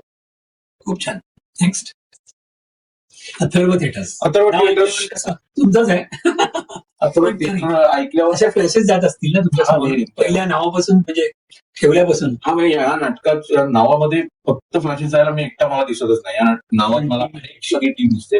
राजश्री मावशी असू दे, अभिजित असू दे, अमित सुखवे असू दे, दीनू पेडणेकर असू दे, शिवाजी काका असू दे, सागर आटलेकरची मम्मी असू दे. मस्त. अशा अनेक आठवणी आहेत. त्या नावात मला ती सगळी माणसं दिसतात. त्या नावात सगळीच माणसं मला दिसतात. येस, वस्त्रहरण. आता बघितलं वस्त्रहरण ही सगळी आत्ताची टीम सुरुवात आहे. तुमची. ही टीम आत्ताची आहे, हो, पण पण हे नाव माझं जुनं आहे. वस्त्रहरण. Right right right. तर त्यावेळेला असंच मी कधीतरी या वेशात असायचो. आता जिथे दिगंबर नाईक आहे तिथे आमचे बाबूजी म्हणजे मच्छिंद्र कांबळे असायचे. वा वा, खूप आणि छान. मस्तच नावाज. Yes, next. सुधीर भट. ह्यांची पहिली ओळख तुमची कुणामुळे झाली? नाही, निर्माते झाल्यानंतर सुधीर काका असं होतं की तो त्याची ओळख व्हायची गरज नसायची. जायलाच लागायचं. ते कुठेही भेटायचे किंवा त्यांच्याकडे तुम्ही गेलात तर ते स्वतःहून त्यांची ओळख. तो खूप मोकळ्या मनाचे होते आणि अच्छा. त्यांना ओळखीची गरज नव्हती आणि ते कधी ओळख करून घ्यायच्या कोणाच्या भानगडीत पडायचे. काही नाही. ते जसे आहेत, म्हणजे तुम्ही ओळखीच्या आहात किंवा अनोळखी आहात, पण ते जसे आहेत तसंच तुमच्याशी वागतात. हो, त्यामुळे तो माणूस वेगळाच माणूस आहे. मस्त. शैला. यांची भेट कधी झाली? हिच्या सोबत माझी भेट झाली रघुपती राघव राजाराम नावाचं नाटक करत होतो. ओके. विजय निकम लिखित आणि दिग्दर्शित नाटक. त्यात माझी आणि तिची ओळख झाली. वा वा. पण त्यावेळेला मला काही विचारण्याची डेअरिंग नव्हती नाटकात काम करेपर्यंत. ती खूप स्पष्ट व्यक्ती आणि हो, एकदम परखड आहे. त्यामुळे तिची भीती असायची सतत. पण एक व्यक्ती म्हणून मला चांगली मैत्रीण झाली. जेम ऑफ अ पर्सन. नाटकाचा शेवटचा प्रयोग होता धिंगाणाचा. आणि त्याच्या आदल्या दिवशी मी तिला विचारलं की असं असं माझ्या डोक्यात आहे. कारण की तिच्या घरातून सतत लग्नाचं चाललं होतं. ओके. आणि ती माझ्याशी डिस्कस करायची त्या गोष्टी. हो. मला अमुक बघायला येतोय, मला उद्या अमुक बघायला येणार आहे. अच्छा. तर मला ती सारखी दाखवू. आणि नंतर एका पॉईंटला तिला एक पटतंय की काय किंवा डन होईल असं वाटायला लागलं, तेव्हा म्हटलं बोला थांबलो तर वेळ जाईल. विचारून घे. तर मी ते विचारलं. पण माझी दुसऱ्या दिवशी प्रयोगाला जायची हिंमत नव्हती, कारण की तिने काय एक्सेप्ट केलं नव्हतं ते. ओके. मला म्हणाली ठीक आहे आपण याविषयी बोलू, आपण आता न बोललेलं बरं. मस्त. माझ्या मते तू तुझी लाईन खूप क्रॉस करतोस. मी तर घाबरलो, म्हटलं नको न गेलेलं बरं. मी प्रयोगाला काही गेलो नाही. नंतर आमच्या फोनवरच बोलणं सुरू राहिलं. ओके. आणि जवळपास तिने 3-1 महिने घेतले वा त्या गोष्टीला कन्व्हिन्स व्हायला. मस्त. पण मी ठरवलेलं की करेन द्यायची, कारण की या क्षेत्रातल्या मुलीविषयी खूप चांगलं बोललं जात नाही. एक्झॅक्टली. पण शैला ही अशी एकमेव व्यक्ती होती की जिच्या बरोबर किंवा जी मला आवडते म्हटल्यावर, मी जसं म्हटलं की या क्षेत्रातला जुना जाणता माणूस माझ्यावर दिनू पेडणेकर होता. मी दिनूला सांगितलं पहिलं या क्षेत्रातलं कोण असेल तर दिनू होता. ओके. दिनूला मी सांगितलं. अभिजितलाही माहिती होती. अभिजितलाही पटलेलं की उत्तम माहिती व्यक्ती म्हणून व्हेरी झाली. नाईस. पण तरी सुद्धा तिला खूप आधीपासून ओळखणारा आमच्यातला दिनू होता. तर दिनू मला म्हणाला आयुष्यातला जर कुठला उत्तम निर्णय असेल तर हा उत्तम निर्णय होता. वा. कारण ती मुलगी मी इतकी वर्ष काम करताना बघतो, पण ती कोणाच्या उठण्यात नाही बसण्यात नाही. आणि या क्षेत्रातली ऍक्च्युअली नाहीये ती शिक्षिका असल्यासारखी आहे. आहे क्षेत्रामध्ये. हा, या क्षेत्रात आहे पण ती या क्षेत्रातली नाहीये. हे त्याने मला जिथे तिचं सर्टिफिकेट दिलं त्यामुळे ती मला बेस्ट. कॉन्फिडंट होतो. खूप छान. आणि खरं तर तिचं सर्टिफिकेटचं गरज नव्हती, हो. माझ्या सर्टिफिकेटची तिला गरज होती, कारण की मी तसा काहीच नव्हतो तिच्या दृष्टीने. मस्त. फॅमिलीच फोटो आहे. येस. नंदी आडवा येतो. हे बघितलं. शैला होतीच. खूप छान. पण खूप छान नाटक मस्त नाटक. प्रियदर्शन जाधवने डिरेक्ट केलेलं. हो. शफात खान यांनी लिहिलं होतं. ही ऍक्च्युली अश्रूंची झाली फुलेच पॅरडी होती. हो. ती बघितली. क्या बात. मस्त नाटक होतं. हे तेच मग नेक्स्ट नेक्स्ट नेक्स्ट नेक्स्ट ते तेच आहे. व्हायचो गंभीर. हे आता आहे का तुमचं? हे नाटक नाही आता, हे नाटक येऊन गेलेलं आहे. ओके ओके पण मी मगाशी तुम्हाला म्हटलं तसं काही लेखकांची शैली असते लेखनाची की ती तसं हे नाटक होते. आजच्या काळातलं आजच्या जनरेशनचं नाटक होतं. ओके फार चाललं नाही ओके पण हे नाटक केल्याचं मला एक समाधान होतं की छान. म्हणजे छान पद्धतीने लेखकांनी लिहिलेलं नाटक. मस्त. नेक्स्ट. सेकंड इनिंग हे मी अनाऊन्स केलं होतं कोविडमध्ये हा पण काही कारणास्तव त्याचं नाही जमलं माझ्या Right. नाही झालं नाही. ओके. उमेश कामत. उत्तम नट आणि उत्तम माणूस, खूप प्रॅक्टिकल हम्म. आणि कमिटेड म्हणजे खूप आम्ही पण त्या नवागडीच्या वेळेलाच भेटले. खूप खूप तुमच्यामुळे ना? गांधी आडवा. हा गांधी आडा सॉरी सॉरी कमिटेड आहे म्हणजे त्याने दिलेलं आणि तो नाटकाला प्रायोरिटी देणारा नाटक. मस्त आहे पण. हा म्हणजे त्याच्यासोबत नाटक करायला मिळणं ही पर्वणी आहे खरं निर्मात्याच्या दृष्टीने. आणि आम्हाला एक सॉफ्ट कॉर्नर आहे यांच्याविषयी. हा. आमचं कुलदैवत आणि यांचं कुलदैवत हो एकच. Correct correct. आठवतं ना पूजा? आणि ते बोलल्यावर मग अरे वा दोघांनाही म्हणजे म्हणता ना मस्त. येस. हा सुंदर फोटो. कपिश लहानपणीचा. Yes yes yes. आता पण माझे फेवरेट फोटो आहे ते. हा म्हणजे म्हणून आता दोन ते ते झालाय थोडासा आता तेवढा तो गोडवा गेला चेहऱ्यातला नाही, पण ते- थोडं मोठं हा. पण तो इनोसेन्स आहे ना. हो, तो आहे तो अजूनही आहे ते आहे त्याच्यात. खरंच खरंच. नेक्स्ट. हा एक छान फोटो मला मिळाला हा तुमच्या. आमचे जोशी म्हणून मित्र आहेत हम्म. त्यांच्या घरी गणपतीला आम्ही गेलो होतो ओके. आणि त्यांच्याकडे कपिश खूप तुमच्याकडे असतो गणपती? नाही माझा गणपती गावी असतो. गावी असतो. ओके आमचा फॅमिली तुमचं जाणं होतं? हो मी जातो प्रत्येक वर्षाला. ओके. हा मस्त फोटो. येस. हा कुठला? हा मटा सन्मानचा त्याच वेळी. स्पेशलचा ओके ओके. शैला त्यावेळेला होती ऑडियन्स मध्ये बसलेली. वा वा वा. मस्त आहे. हा म्हणजे ही मुवमेंट एकदम मस्त असेल. म्हटलं असं की शैलाचं ते एक होतं की म्हणजे आता हे अवॉर्ड मिळालं होतं मी निर्माता होतो तर अनेकदा तुम्ही बघितलं असेल की निर्माता बरोबर. जातो आणि त्याच्यामध्ये त्याची पत्नी बदलते तसं नाही. पण ते कधी शैला नाही त्या बाबतीत. मोर मॅच्युअर. हा, खरंच. मी असं म्हणेन. म्हणजे कधी कधी उत्स्फूर्तपणे असं होतं आनंदाने. पण हा एक मी मस्त family फोटो. picnic कोकणात गेलो होतो. हो येस. किती सुंदर फोटो आहे पहिले. हो तिघांचे स्माईल बघा हो. किती गोड स्माईल आहे. मस्त. येस. हा मस्त माझा फेवरेट आहे म्हणून मी ठेवलेला हा त्याच प्रवासातला एक फोटो आहे. आहे ना पूजा? हो, आणि मला त्यातली गंमत वाटते की त्या दोघांची मुवमेंट जी आहे ना हो ती खूप इंटरेस्टिंग मलाही खूप आवडतो हा फोटो. हा फोटो मी ठेवला असेल हा, माझ्या कलेक्शन मध्ये. हा म्हणजे ती 2 वर्सेस 1 ची टीम आहे खरी तर ती. हो ती दोन खूप एन्जॉय आणि येस येस. आनंदात आहेत खूप छान मस्त फोटो. आणि माझ्याकडे उगाचचाच एक ऍटिट्यूड आहे. हा म्हणजे हे पण माझं हे बाहेरचं प्रतिबिंब असतंय लोकांचं की तो खूप गर्विष्ठ असणार. अच्छा. तो खूप ऍटिट्यूड वाला आहे. पण जसे पण नाही माझ्या त्यांना बरोबर भेटल्यानंतर हो. माहिती पडतं की तुम्ही नाही देत. पण मला भेटल्यानंतर प्रत्येकाचं हे म्हणणं असं की दादा तुम्हाला लांबून बघायचं ना, त्याला तुझी भीती वाटायची आणि तुझ्याबद्दल राग असायचा. उगाच त्याला एक ऍटिट्यूड आहे हा खूप रागिष्ट असणार. फक्त तसा बिलकुल नाही आहे. हा खरंच गोड फोटो आहे. हो. म्हणजे टचूट एकदम त्या कपिसचा तर एकदम एवढा इनोसेन्स आहे ना. हो. मस्त वाटतो. आम्ही वाढदिवसाला आलेलो ना कोहिनूरच्या इथे. मस्त होता. माझे पर्सनल फायनान्स म्हणून एक 4 प्रश्न मी नेहमी इथे येणाऱ्या गेस्टना विचारतो.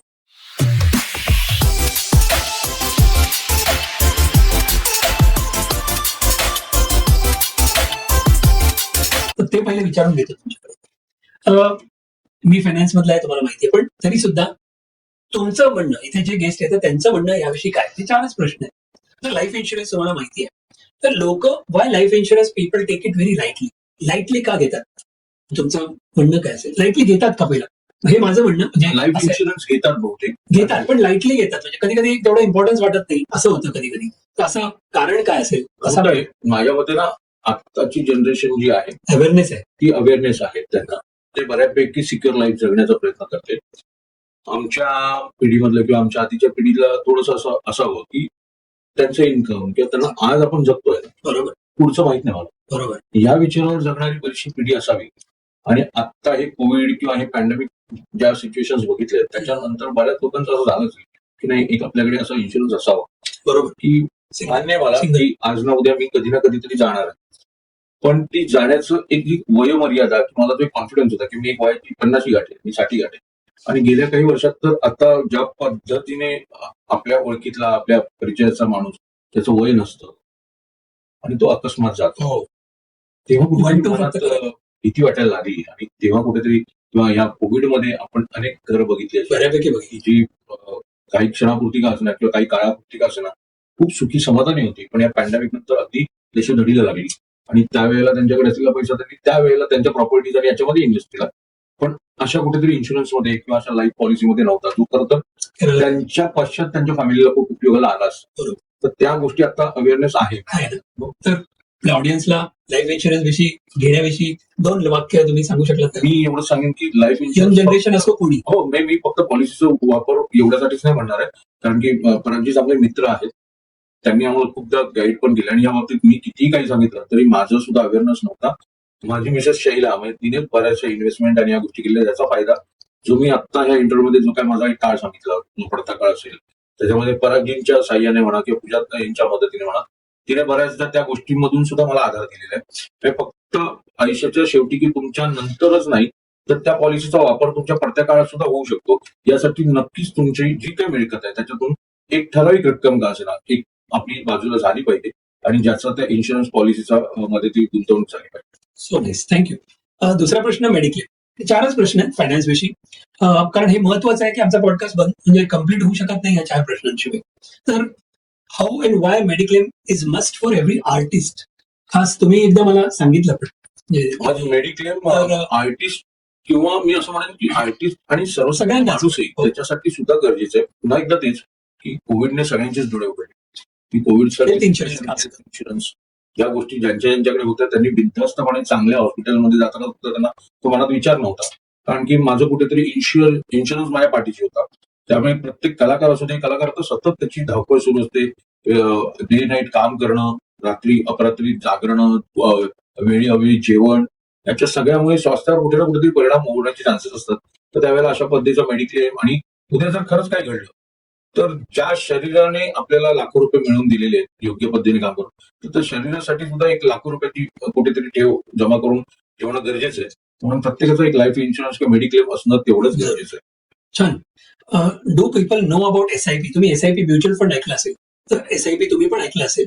What is your take on it? म्हणजे SIP विषयी तुमचं म्हणणं काय आहे? लोकांनी करायला पाहिजे, नाही करायला पाहिजे, किती कसं म्हणजे? SIP विषयी मलाही फार काही Mutual माहित नव्हतं. तर काही वर्षातच परागजींकडून शैलाला आणि शैला थ्रू आम्हाला त्या गोष्टी पोचल्या. तेव्हापासून शैला थोडंसं आता माझा मुलगा आहे किंवा शैलाच्या नावे आणि असं SIP करायला सुरुवात झाली, ज्याचा बेनिफिट आज कपिशला फ्युचरमध्ये ज्यावेळेला कुठेतरी शिक्षणासाठी म्हणा किंवा त्याला काहीतरी स्वतःचं करायचं असेल त्यावेळेला कुठेतरी हात पसरवण्यासाठी किंवा लोनसाठी त्याला धावपळ करावी लागणार नाही. त्यासाठी SIP आज मला माझ्या दृष्टीने तरी गरजेची आहे. आणि ती शैला आणि पराग नेसरीकर आणि पूजाताई यांचे थँक्स, म्हणजे त्यांच्यामुळे त्या गोष्टी आज ती करते. थँक्यू.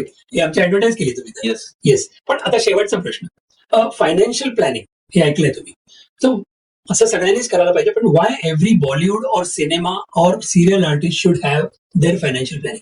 म्हणजे माझं एक म्हणणं असतं, पण तुमच्या थ्रू तुमच्या इंडस्ट्रीला त्यांच्या माझ्याकडेच करायला नाही, कोणाकडेही करा, पण करणं फायनान्शियल प्लॅनिंग करणं जरुरी आहे. तर हे का आहे हे तुम्ही तुमच्यापेक्षा बेस्ट कोणी सांगू शकता? मी म्हटलं असं की मी आयुष्यात जे काही अनुभव घेतले तर ते माझं प्लॅनिंग नव्हतं कुठलंही फायनान्शियल. जी काही इन्व्हेस्टमेंट फायनान्शियली करण्याच्या दृष्टीने होतं ते शैलाकडे होतं आणि तेवढाच मला एक सपोर्ट मिळाला. पण ते जर मी सुद्धा त्यावेळेपासून फायनान्शियल प्लॅनिंग मध्ये असतो माझं बेनिफिट मला मिळू शकलं असतात. आणि दुसरा महत्वाचा मुद्दा म्हणजे की जसं मी म्हटलं की शिरीषने मला खूप गोष्टी पेपरवरच्या शिकवल्या काम करायच्या क्षेत्रात. तसंच फायनान्शियल प्लॅनिंग हे पेपरवर सुद्धा तुमच्या आयुष्याचं सुद्धा असलं पाहिजे. आणि हे घेण्यासारखं की सिनेमा असू दे, नाटक असू दे किंवा मालिका असू दे, ह्याचं जसं पेपरवर जेवढं स्ट्रॉंग तेवढं ते प्रोडक्ट चांगलं. तसंच आयुष्याचं सुद्धा जे पेपरवर सगळं बांधलं गेलं असेल त्याचं आयुष्य सुद्धा खूप सिक्युअर आणि छान होईल. त्यामुळे फायनान्शियल प्लॅनिंग आणि त्याला प्लॅन करणारी एक चांगली टीम किंवा चांगले मार्गदर्शक तुमच्या सोबत असणार आहे. ते प्रत्येक वेळेला म्हणेन की पराग नेसरीकर असू देत किंवा पूजाताई असू दे, असे कोणतेही मार्गदर्शक जे तुमच्यासाठी म्हणून त्यांचं प्रोडक्टिव्हिटी वाढवण्यापेक्षा तुमच्यासाठी उभी राहणारे असे कोण असतील तर नक्कीच तुम्ही त्यांचं मार्गदर्शन करून आज जे काही पैसे असतील, मी असं म्हणत नाही की प्रत्येकाकडे लाख रुपये इन्कम असताना म्हणजे 10,000 असतील तर 10,000चं प्लॅनिंग मध्ये 1,000 रुपयाचं इन्व्हेस्टमेंट काय करता येईल मला, ह्याच्यासाठी सुद्धा तुम्ही कुठेतरी प्लॅनिंग म्हणून कोणाचं तरी मार्गदर्शन नक्की घ्या. Very nice. खूप छान, खूप छान. आणि तुम्ही एकदा मध्ये मला विचारलं पण होतं, पण तरी सुद्धा ह्याच अनुषंगाने पेन्शन हे ऐकलेलं आहे. पेन्शन म्हणजे ज्यांना पेन्शन आहे त्यांना टेन्शन नाही असं म्हणतात. तर बिकॉज तुम्हाला माहिती आहे की सिनेमा इंडस्ट्रीमध्ये, सिरियल इंडस्ट्रीमध्ये, सिरियल म्हणजे सिनेमामध्ये म्हणा, नाटकांमध्ये म्हणा, कन्सिस्टन्सी इन्कमची नसते, कमी जास्त असते. कधी येतात कधी नाही, चालू असलं तर चाललं. तर अशा वेळेला पेन्शनची गरज, हे तुम्ही पण मला एकदा विचारलेलं, तर पेन्शनची गरज किती प्रमाणात आहे आणि करायला पाहिजे, हा शेवटचा फायनान्सचा प्रश्न आहे. डेफिनेटली म्हणजे प्रत्येकाने तुम्ही अपील करू शकता. पेन्शन मी म्हटलं तसं की हा प्रश्न मी माझ्या क्षेत्रातल्या किंवा जे फ्री वर्क काम करणार आहे, कुठे इन्कम नाहीये, कन्सिस्टंट इन्कम, कन्सिस्टंट इन्कम नाहीये, मंथली इन्कम नाही. फ्रीलान्सिंग मध्ये जे काम Exactly. करणार आहेत, त्यांच्यासाठी तर हे असलंच पाहिजे. कारण की आपण सगळं म्हणतो की जसं नोकरीतल्या माणसाला ठराविक वेळेत जाऊन काम करायचंय, त्याला ठराविक पगार मिळणार आहे, तसं फ्रीलान्सिंग मध्ये काम करणाऱ्या माणसाला स्वतः काम करेल जेवढं तेवढं त्याचं इन्कम वाढणार आहे आणि अनपेक्षित त्याला सुट्टी हवी असेल तरी तो घेऊ शकणार आहे. पण ह्या सगळ्याचा शेवट जो आहे ना, त्याच्यात आपल्याला जर बांधून घेताना आपण कम्पॅरिझन केलं तर नोकरीमध्ये जो माणूस पेन्शन घेणार आहे ना, तो आपल्यापेक्षा सुप्रियर ठरतो. खरंच. कारण की आज भले तो आपल्यापेक्षा कमी पगारात काम करत असेल, ठरलेल्या वेळेतच फक्त काम करतोय, हे त्याचं आपल्यापेक्षा जमेची नाही म्हणतात, तो तेवढ्या वेळापुरता आहे. पण तो या पेन्शनमुळे खूप आपल्यापेक्षा सिक्युअर होतो. आपल्याला तसं सिक्युअर लाईफ जर झालं, म्हणजे मी आज भले 2 लाख रुपये 3 लाख रुपये महिन्याला कमवतोय किंवा माझं वर्षाचा टर्नओव्हर किती आहे, पण सरते शेवटी कधीतरी आपल्याला अशी वेळ येऊ शकते अचानक की ज्या वेळेला आपल्याकडे शून्य आहे. आणि आज हे तेवढंच खरंय की आज मी पेन्शनसाठी सिक्युअर करण्यासाठी म्हणून करणार आणि मी राहू शकणार नाही. मी दोन्हीचं उदाहरण एवढ्यासाठी सांगतो की मीच सांगितलेलं की पुढचं लाईफ आपल्याला नाही प्लॅन करतायत, पण जरी असं असलं तरी जेवढं आपल्याला त्याने शक्य आहे, म्हणजे मला माहितीये की माझं मरण कधी येणार हे मला माहित नाही, म्हणून मी कधी ना कधी तरी मरणार आहे म्हणून मी बिल्डिंगवरून उडी नाही मारणार ना. एक्झॅक्टली. त्यावेळेला मी मला सिक्युअर ठेवतोच की नाही मला कुठेतरी कोणाचा धक्का लागू नये, किंवा मी टेरेसवर गेल्यावर कठड्याच्या लांबूनच खाली वाकून बघतो. तर ही जशी सिक्युरिटी माझ्या आयुष्याबद्दल मी घेतो, म्हणजे मरणार तर कधीतरी आहे ना, मग तिथून कठड्यावरून वागताना मी का विचार करतो, तर त्यावेळेला एक आयुष्याचा विचार असतो. तसाच माझ्यामध्ये फायनान्शियल प्लॅनिंग करताना सुद्धा भले माझ्या हातात काही नाहीये, मी किती कमवणार, किती येणार, किती गमवणार, पण जर माझ्या आवाक्यात आत्ता आहे तर आत्ता करावं. नसेल जायला भरायला तर काही करता येणार, याच्या पलीकडे काही नाही. पण मी काहीतरी सुरू केलं होतं सिक्युअर लाईफ करण्याचं, ते माझ्याकडून झालं नाही या विचारात राहू, पण मी प्रयत्नच केला नाही, यापेक्षा प्रयत्न केला होता हे तरी मनात राहील.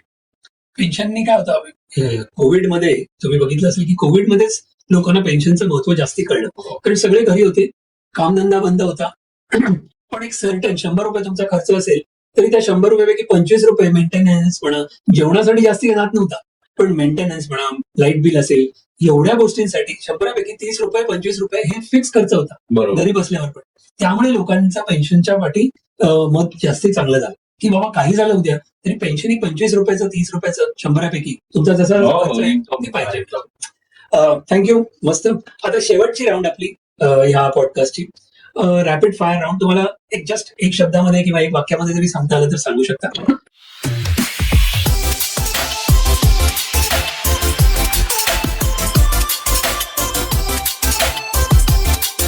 तर फास्ट विचार जास्ती नाही करायचा, पण तुमच्या मनातली गोष्ट येऊन देत.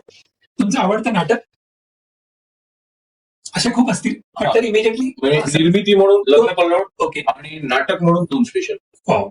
अभिनय की निर्माता? तुम्हाला काय आवडेल? निर्माता. निर्माता. तुमच्या कॉलेजचं नाव? महर्षी दयानंद महाविद्यालय.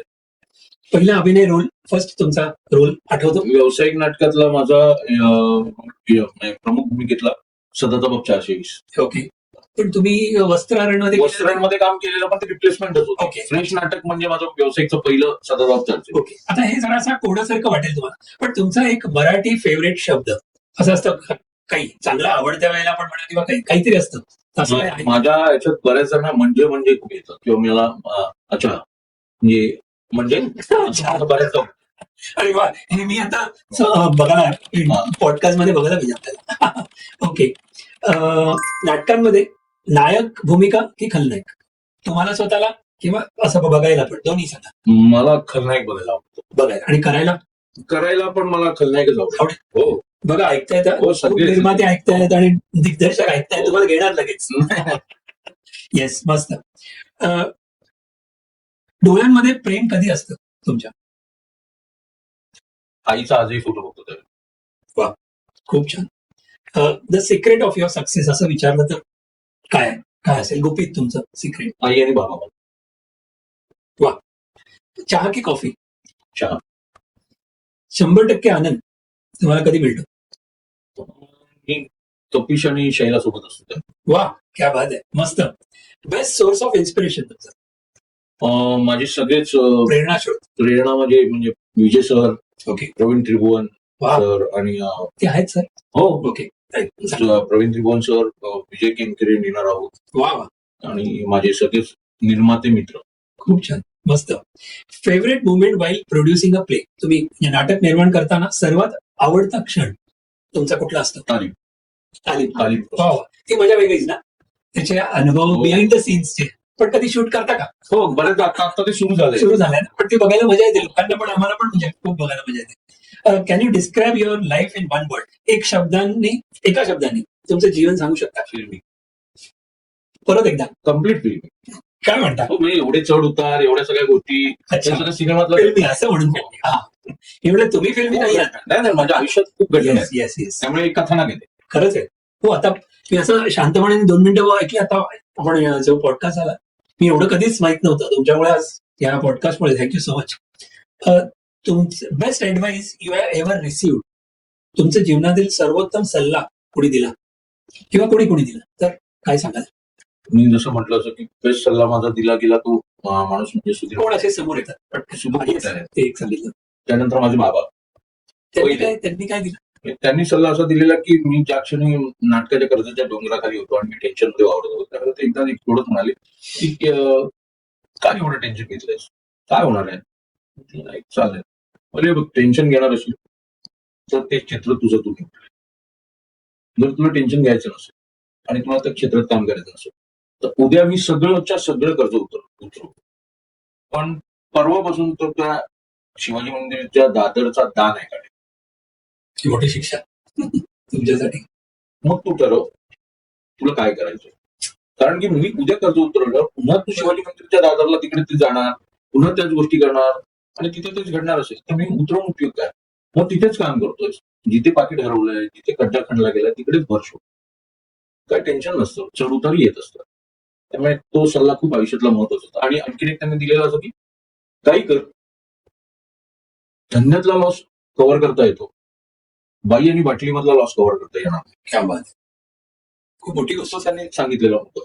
Very nice, very nice. तुमचा आवडता रंग? माझा आवडता रंग खरं तर सफेद. सफेद. Okay. Favourite food? Malvani fish. हा, त्यामध्ये कुठला स्पेशल काय? कुठली फिश? ऍक्च्युली मुंबईत आता म्हणजे सुरमई, पापलेट, पण मला गोड्या पाण्यातल्या म्हणजे नदीतले मासे खूप आवडतात. वा वा. Favourite cricketer? ऑब्व्हियसली वर्षानुवर्ष सुनील गावस्कर, सचिन तेंडुलकर. मस्त. फेवरेट ऍक्टर हिंदी और मराठी? हिंदीमध्ये तसं बघितलं तर अभिनेता म्हणून आणि मला काय म्हणतो माणूस म्हणून कसं असावं माणसाने तर ते शाहरुख सारखं असावं. मला शाहरुख आवडतो. क्या बात आहे. आणि तो ऍक्टर कसे असेल पण मी त्याचे बरेच इंटरव्ह्यू बघितले, त्याचं जिवंतपणा बघितलं. माणसाने काय पहिलं प्रेम कोणावर करावं तर स्वतःवर करावं, ते कसं करावं ते शाहरुख कडून शिकावं. खरंच. तो त्या बाबतीत ग्रेट आहे. आणि मराठीत मला फेवरेट ऍक्टर म्हणाल तर विक्रम जी.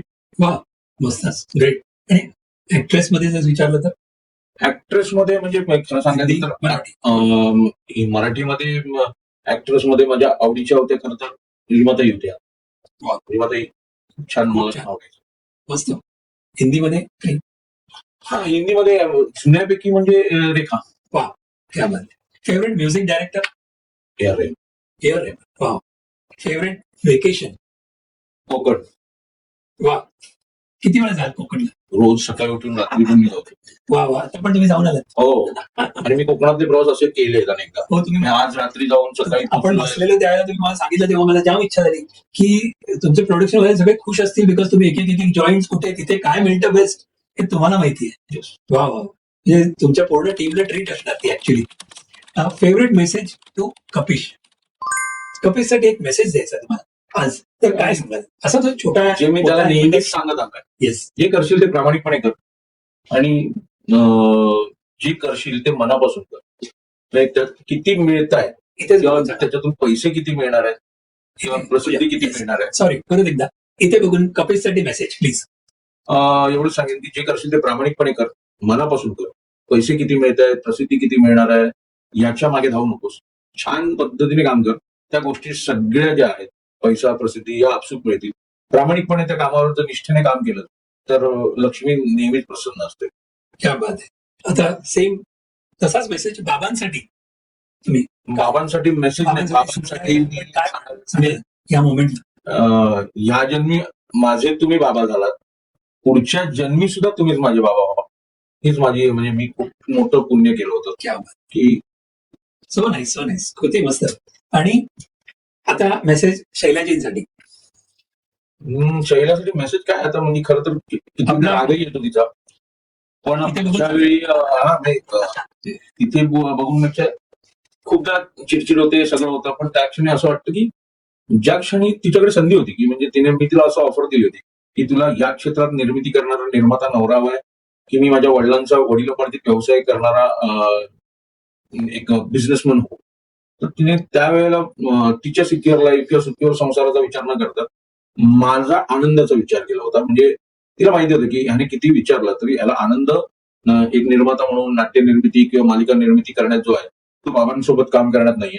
त्यामुळे तिने त्या गोष्टीला नाकारलं होतं की नाही मला काही प्रॉब्लेम नाही की मला आनंद असेल, मी माझ्याकडे भले तुझ्याकडे तेवढे पैसे नाही मिळाले त्यांना तरी मला आनंद असेल की तू तुझ्या क्षेत्रात काम करतोस आणि ते आनंदाने करतोस. त्यामुळे हा संदेश आणि हा जो पाठिंबा तिचा सदैव माझ्यावर होता त्यासाठी तिला हॅट्स ऑफ आहे. ग्रेट. मस्त. Your favourite movie in childhood आणि आज लहानपणी तुम्ही बघितलेला कुठला तरी लहानपणीचा माझा आजही म्हणजे धारीवाणी असले म्हणजे रात्रीचं खेळचा. हो. तुम्ही रात्रीचा खेळ चाले ती मालिका ना? नाही काशीनाथ हो घाणेकर हा खेळ झाल्याचा. हा खेळ चालू. येस येस रात्रीचे खेळ झाले की मला आम्ही पण घाबरलेलो होतो त्यावेळेस. तो सिनेमा बघून शनिवारी असायचा तो पिक्चर. आम्ही त्यावेळेला मी जे मध्ये आम्ही राहिलो होतो आणि त्यावेळेला पडद्यावर सिनेमे दाखवायचे मैदानात बापरे. आणि आम्ही तिसऱ्या माळ्यावर राहायचो जेजेच्या आणखी कॉटेजमध्ये. ना म्हणजे एकदा तर तो सिनेमा बघितल्यानंतर माझी एकदा घरी जायची एकट्याने डेअरिंग नव्हती कारण की मी एकटा असा होतो की जो आमच्या माळावर जाणार होतो. तर तो एकच माळा म्हणजे पहिल्या माळातळमधला पहिला माळा दुसरा माळा सगळीकडे राहणारी मंडळी होती की त्या माळ्यावर त्यांची घरं आल्यावर गेली. तिसऱ्या माळ्यावर जाणार मी एकटाच होतो. एकच म्हणजे आमचे जिने जे होते ते सलग होते म्हणजे एक 22 जिन्यांचा जी हे होतं पायऱ्यांचे. तर ते चढून वरती जायची पण माझी हिंमत एकटीने होत नव्हती. तर मी एका म्हणजे दुसऱ्या माळ्याच्या काकी होत्या त्यांना म्हटलं की मी वरती जाईपर्यंत तुम्ही इकडे थांबा आणि मी उलट्या पायऱ्या चढत गेलो कारण मी मला त्यांना बघत मला समोर माझ्या बघायचं नव्हतं खरंच आणि मी त्यांच्याकडे बघत आणि मला माहित होतं माझ्या मागे जर काय आलं तर त्यांना दिसेल आणि त्यांच्या चेहऱ्यावर भाव मला समजेल म्हणून गेलो.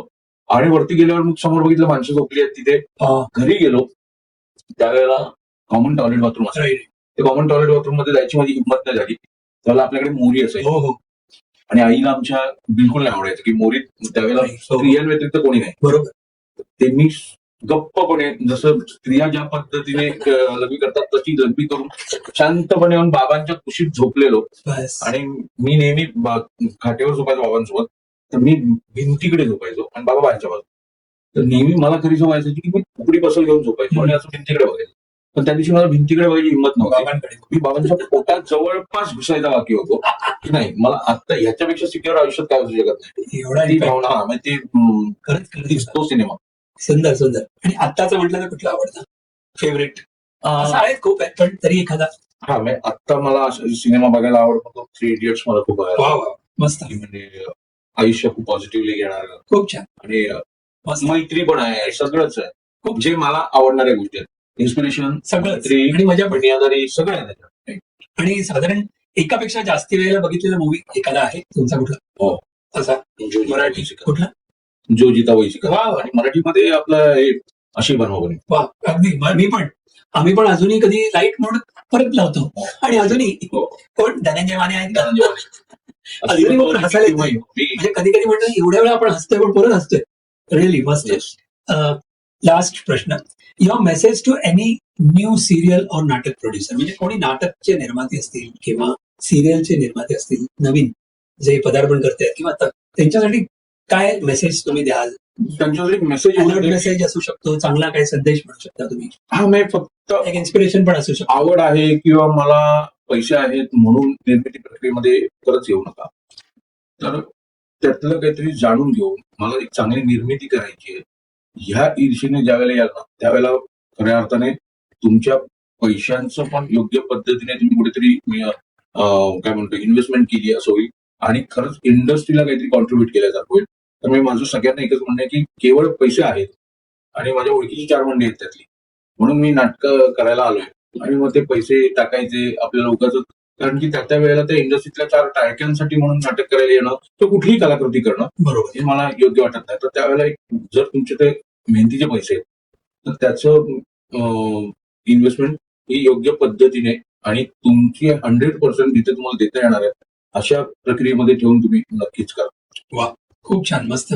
आपला इंटरव्ह्यू आतापर्यंत तर खूप सुंदर आणि छान तऱ्हेने केलेला आहे. मला एक प्रश्न असा विचारायचा आहे की अथर्व थिएटर्स, तुम्ही एवढे आतापर्यंत नाटक निर्माती केली, सिरियल झाले, पण कधी नाटक जेव्हा येतं तेव्हा तुम्हाला कधी असा अनुभव आलाय का, जसे फॅन फॉलोईंग असतात, तर असं कुठले तरी फॅन फॉलोईंग म्हणजे बाबा जबरदस्त त्याने काहीतरी एक असा काहीतरी दाद दिली ना, किंवा एखादा तो इन्सिडेन्स प्रसंग छोटासा, अनेक आहेत. मी खरं सांगतो. म्हणजे त्या ह्यानी आपण त्याचा एंड करू शकतो. हा मी चांगले अनुभव. एक नाटक रिओपन करायचं चाललेलं माझं.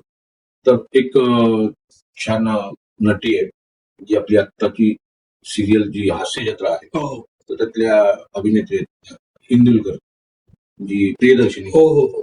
तर तिला मी एका नाटकासाठी अप्रोच झालो होतो हम्म. आणि ते ऑलमोस्ट सगळं नाटक फायनल होत होतं. तर तेव्हा मी तिला ज्यावेळेला म्हटलं की मला आवडेल तुझ्या बरोबर नाटक करायला वगैरे, तर तिने जी रिॲक्शन दिली ती ऐकल्यावर मला असं झालं की हो, ती म्हणाली की सर तुम्ही खुश नाही, मी तुमच्याबरोबर खुश आहे. आणि तुम्हाला काय सांगू, मी अथर्व सोबत काम करते हे जेव्हा माझ्या बाबांना कळलं तेव्हा माझे बाबा खूप एक्साइट झाले. क्या बात आहे. वा. आणि ते म्हणाले की अथर्वचं नाटक करण्याची तर ही संधी सोडू नको.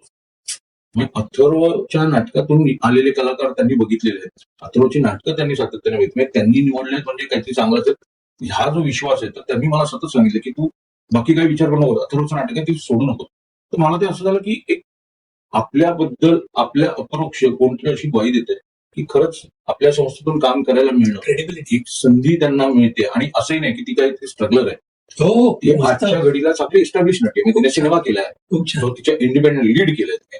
आज एक अशी मालिका जी घराघरात पोहोचली आहे, बिलकुल. त्यातला तिचा अभिनय, ती ऍक्ट्रेस म्हणून घराघरात पोहोचली आहे. ती अभिनेत्री जेव्हा मला ही पोचपावती देते की माझ्या संस्थेबरोबर काम करणं ही तिच्या फॅमिलीसाठी एक प्राऊड मुवमेंट आहे. ती मस्त. ही माझ्यासाठी खूप मोठी मुवमेंट. वा वा. ती पण ऐकते. पण रिअली हॅट्स ऑफ, खूप छान.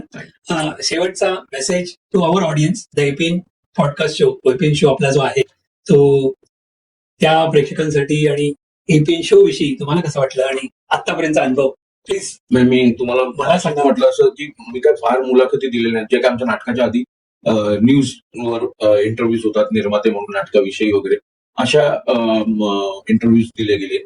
आणि एक जी सह्याद्रीवरची विक्रम गोखलेंसोबतची माझी मुलाखत झाली ती. त्या व्यतिरिक्त मी असं फार कुठल्याही ब्रॉडकास्टला किंवा ओटीटीच्या प्लॅटफॉर्मला अशी मुलाखत दिलेली नाही. जी झाली ती त्या प्रोडक्ट विषयी झाली, म्हणजे फुलताच्या बाबतीतली एक झालेली आहे. पण तिथे सुद्धा त्या फक्त कार्यक्रमासंदर्भात झाले. जशी माझी विक्रमजींबरोबर जी मुलाखत झाली की ती माझ्या वैयक्तिक आयुष्याबद्दल होती, माझ्या वैयक्तिक कारकिर्दीबद्दल होती, तशी माझ्या आयुष्यात ही दुसरीच मुलाखत असेल की जिथे मी मनसोक्तपणे आणि परागजींबद्दल किंवा तुमच्या या संस्थेबद्दल मला काही बोलायची गरज नाही, कारण की याची संकल्पना जेव्हापासून तुमच्या डोक्यात होती तेव्हापासून तुम्ही बोलताय. आणि मला तर खूप बरं वाटतं, कारण की तुमच्याबरोबर मी आज परिचय असो किंवा नसो, तुमच्याबरोबर बोलताना खूप मोकळेपणा वाटतो आणि आपलेपणा वाटतो. थँक्यू. मी माझ्या आयुष्यातली जी मला खूप चांगली माणसं वाटतात किंवा मोकळी माणसं वाटतात त्यांना मी देव माणसं म्हणतो, मित्र माणसं म्हणतो.